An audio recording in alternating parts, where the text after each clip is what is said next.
Okay, let's go over this one more time. Hey, you're the one that wanted a snack. With the rise of 3D gaming during the mid to late 90s, there were many franchises that were forced to get with the times and make the jump to 3D. Some were successful, such as the Mario series with Super Mario 64, which ended up being the blueprint for a ton of 3D games moving forward, and Sonic with the Sonic Adventure series. However, for every Mario or Sonic, there were plenty of Bubsies as well. One of the many franchises that tried to make a 3D game during this time was Pac-Man, who made his 3D debut with Pac-Man World, a 3D platformer released exclusively for the original PlayStation in 1999 as an early celebration of the series' 20th anniversary. And while it's definitely shown its age with time, Pac-Man World is a pretty solid game overall, which is an opinion a lot of other people seem to share, since it was released to generally positive reviews and was a commercial success. So, like any company with a brain, Namco knew that they needed to keep World's momentum going, starting with... Pretty soon, Pac-Man World had become a little sub-series in the Pac-Man franchise, with 3 main installments and a kart racing spin-off. That's how you know you made it big. After I finished the remake of the first game in 2022, I became interested in playing everything the World series had to offer, and was eventually able to find a used copy of the game as part of the Pac-Man Power Pack, a combo pack for the PS2 containing World 2, 3, and the kart racing spin-off game. I played through all of World 2 and really enjoyed it for the most part, but it's been over a year since I played it last. And since I already made a video on the first game, I have the perfect excuse to play it again. So, let's take a look back at Pac-Man World 2, while I read its manual in order to figure out how to perform this ritual. Pac-Man World 2 begins late one night at the Pac Village. Everybody's fast asleep, and the ghosts use that as an opportunity to goof around without anyone seeing them. They eventually make their way to this tree in the center of the village and take some fruit off of it, unintentionally releasing Spooky the Ghost King. Turns out, those fruits were actually a special type of golden fruit that Pac-Man's ancestors used to seal Spooky away hundreds of years ago. Finally free, Spooky declares revenge upon the Pac people, and recruits the ghosts to guard the golden fruit so that no one can stop him. The next morning, Pac-Man wakes up and is informed about Spooky by Professor Pac-Man before immediately leaping into action, ready to once again save all of Pac-Land. The first level is the Pac Village, which is pretty odd since it functions more like a hub world than anything. It's a lot more open in design and even has a building where you could play some of Pac-Man's old arcade games. Apparently it was going to be one at an earlier point in development, but as for the final game, it's an odd but nice opening level that you can beat in 15 seconds. Getting into the gameplay, Pac-Man's moveset is almost the exact same from World 1, the only exception is being his pellet throw move, which has been replaced with the mid-air kick, and the ability to stop a rev roll mid-spin by pressing A. The levels themselves, however, are a bit different. The levels in World 1 were designed a lot more like a 2D platformer that you can move up and down in, with a heavy focus on exploration.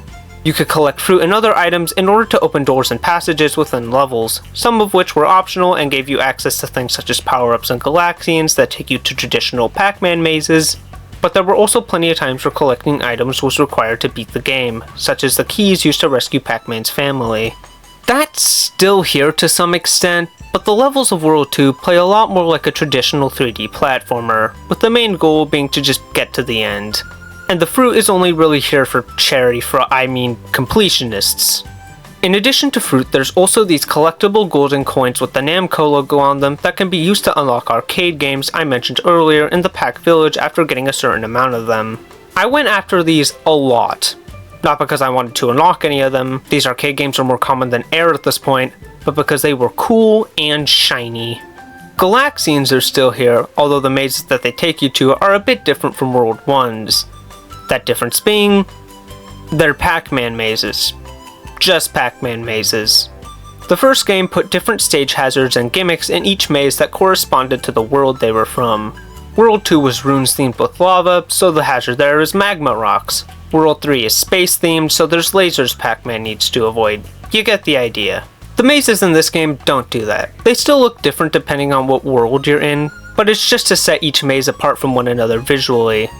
These aren't negatives at all though. I enjoyed both the mazes and overall gameplay of Pac-Man World 2 way more than I did its predecessor. But I still wanted to point out how different these games are from one another. The first world in Pac-Man World 2... Okay, this is going to get confusing real fast. I'm just going to call them zones from now on. The first zone in Pac-Man World 2 is your standard grass area, with its main purpose being to teach you the basic gameplay. I already went over that a moment ago, but one thing I did forget to mention there is that the zone introduces the player to the game's power-ups. The first is the metal dot from World 1, which is basically just the metal cap from Mario 64, but better. Yeah, I said it. And the second is another dot that's used to shrink Pac-Man. It only appears in the game one more time after this. The boss fight for this area is Clyde, although for whatever reason, the game refers to him as Blinky instead, which is a pretty common error in the Pac-Man series to my surprise. He pilots a frog mech that the player has to defeat by butt bouncing on its tongue during Phase 1 and reveling into it during Phase 2. Following that, we get our first golden fruit, and it's time to move on to the second zone, the Bedoing Woods. Now, if the name didn't tip you off, the main gimmick of this zone is jumping. More specifically, jumping onto these trampolines that launch Pac-Man high into the air. The zone also takes place in the woods, with Pac-Man platforming across these giant trees high up in the air. Now this does mean that all these stages are suspended over a bottomless pit, which can make the platforming a little more stressful than it should be, especially when the camera keeps fighting against you. But besides that, Bedoing Woods is another solid zone. It's capped off with an encounter with Inky, who's piloting a ghost mech. He has some basic moves you need to avoid, and then you can revel into the mech and use the zone's trampolines in order to launch yourself into the air and destroy its cockpit. Get rid of the mech and we have another golden fruit. Zone 3 is snow themed, and to my surprise, the biggest problem with it wasn't the ice physics, but a brand new enemy type called Revel Rams. As the name suggests, they can revel into you, and the only way to counter this is to revel into them before they're able to charge up theirs, which will stun the ram and leave them open for a butt bounce. Now, not only is this annoying since you have to stop dead in your tracks in order to revel, it'd be like if there was a badnik in a Sonic game you could only defeat by spin dashing into them. You're gonna have to stop dead in your tracks every time you come across one, because if you don't...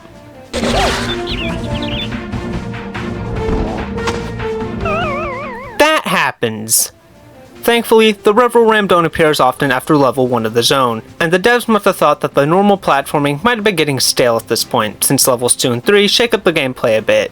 Level 2 seems to be inspired by the Crash Bandicoot games, since it has the camera facing in front of Pac-Man while he runs away from an avalanche of snow, and level 3 has Pac-Man traveling down a mountain while on ice skates. These two stages are pretty fun. I don't really have a lot to nitpick about them.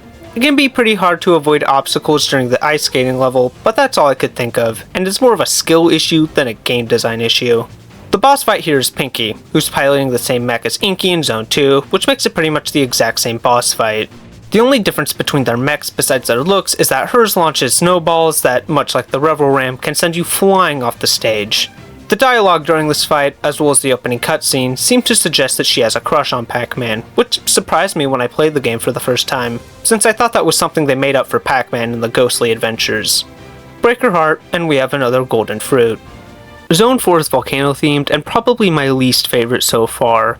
Don't get me wrong, the levels are well designed. I just think the volcano theme makes the levels look pretty bland visually, and none of the music was particularly memorable. Outside of your standard lava and fire hazards, the metal dot is used pretty frequently here to solve puzzles and get past areas that Pac-Man can't in his normal form, and they introduce new floating and falling platforms that start to appear more frequently in the game after this point. In terms of enemies, there's your generic comically large spiders and magma monsters, but there's also the Pookas from Dig Dug, which pop out of these small holes in the ground before blowing up, which is kinda funny in a fucked up way since Pac-Man had one as a pet in the first game. However, Zone 4 isn't well known for its actual levels, but rather its boss, Clyde's machine. Which is actually Blinky's machine. Why did they keep mixing these two up? This boss has gained a reputation for being absolutely brutal and unfair, easily being the hardest boss fight in the game. And while I don't think it's that bad, Clyde's machine is definitely very annoying. Hey, on the bright side, Blinky is the last of the ghosts we had to deal with, so whatever the game throws at us next should be completely original. On second thought, I wouldn't mind another mech.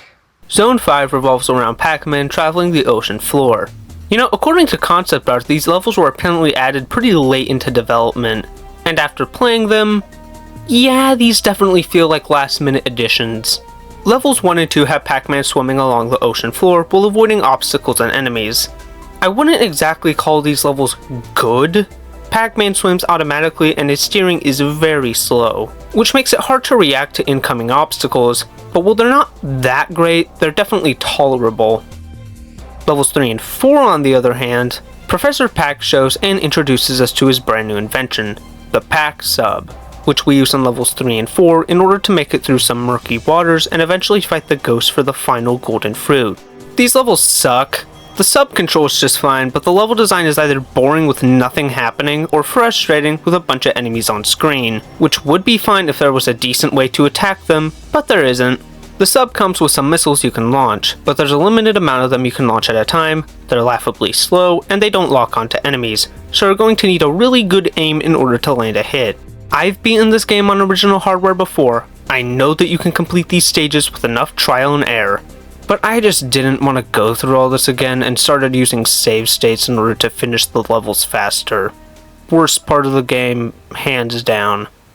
With that out of the way, we can finally move on to the final zone, Ghost Island, which has either received a major renovation since World 1 or is a completely new area entirely, because instead of having a wide variety of locales like the last game, World 2's Ghost Island is instead a spooky swamp at night. Level 1 has Pac-Man rollerblading through a haunted boardwalk and plays like a mix between the ice skating level back in Zone 3 and the normal gameplay. Level 2 is just your normal point A to point B platforming romp. They were pretty fun and a nice challenge, but I have more to say about level 3 since it's the last level before the final boss. This level has Pac-Man come face to face with Wormwood, the brother of Pac-Village's fruit tree and the heart of Ghost Island. Wormwood traps Pac-Man in a maze, with the level consisting of Pac-Man trying to break out of it and get to Wormwood, going through a gauntlet of platforming challenges in the process. I think that the darkness of Ghost Island can make it a little too easy to get lost in the stage at points, which I guess you can argue is intentional since we are quite literally going through a maze right now, but it's a pretty strong end to the game, and feels a lot more climatic than the final level of World 1, which was just a normal haunted house stage followed by the final boss. Get through Wormwood's maze and he just kinda dies, which makes Spooky very angry, vowing to finally get rid of the Pac people once and for all. With that, it's time to head back to the Pac Village and end the game back where it began. Okay, I finally found it. Recherche des fruit, senor! Well, there's your ghost. You can take out your power pellet now. No.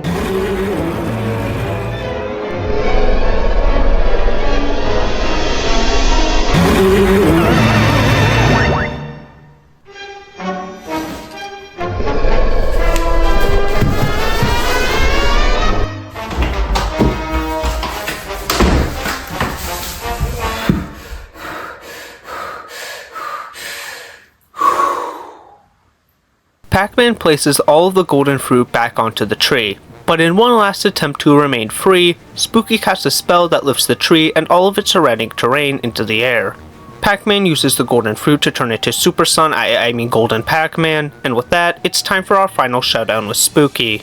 The boss consists of Spooky launching a series of attacks at you that get progressively harder to avoid. He even brings in some enemies for you to fight as well, and after enough time, he'll lower himself closer to the ground, giving you the opportunity to kick him in the chest. Kinda sucks that the golden fruit doesn't give Pac-Man any special powers. I would have liked for them to just start ripping off Sonic Adventure for the final boss, but the one we do have is solid. It's not as much of a pain as Blinky's machine was, but it puts up a solid challenge and is a great note to end the game on. With Spooky defeated, he's finally sealed back into the golden fruit tree, vowing that he'll get revenge on the Pac people someday and that the ghost will help break him out again. However, before the ghost can do anything to rescue Spooky, Pac-Pup chomps down on a power pellet, chasing the ghost out of town. Also, side note, why did they change his design? He looked fine in the last game, now he's just Pac-Man with 4 legs. The Pac people decide to celebrate Spooky's defeat, and that's Pac-Man World 2. Okay, Jaxon, you've beaten this game twice already. There's gotta be something in here that can help you out. That's it! Epilepsy. Hey, chump. Watch this. Hey, look at this.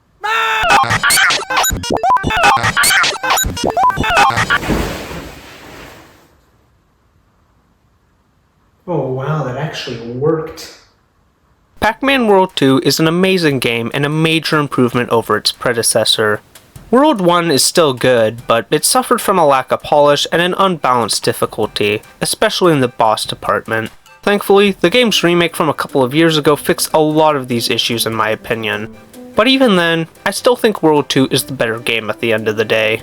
It has better level design for the most part, a Pac-Man that feels amazing to control for the most part, a catchy soundtrack, a far more consistent difficulty for the most part, and some really fun, albeit simple boss fights for the most part. I also really like the game's visuals, especially how they animate Pac-Man. He has this goofy smile on his face the whole game, I love it. The game's title screen even has him kicking around the logo like a soccer ball. For a giant circle that likes to eat stuff, the developers were able to breathe a lot of character into Pac-Man from just these animations alone. He doesn't speak in the game at all. I would really like to see this game get the repack treatment someday. It absolutely deserves to be available on modern platforms. Well, the ghost is gone, but Pac-Man's still dead. You know what that means. More witchcraft!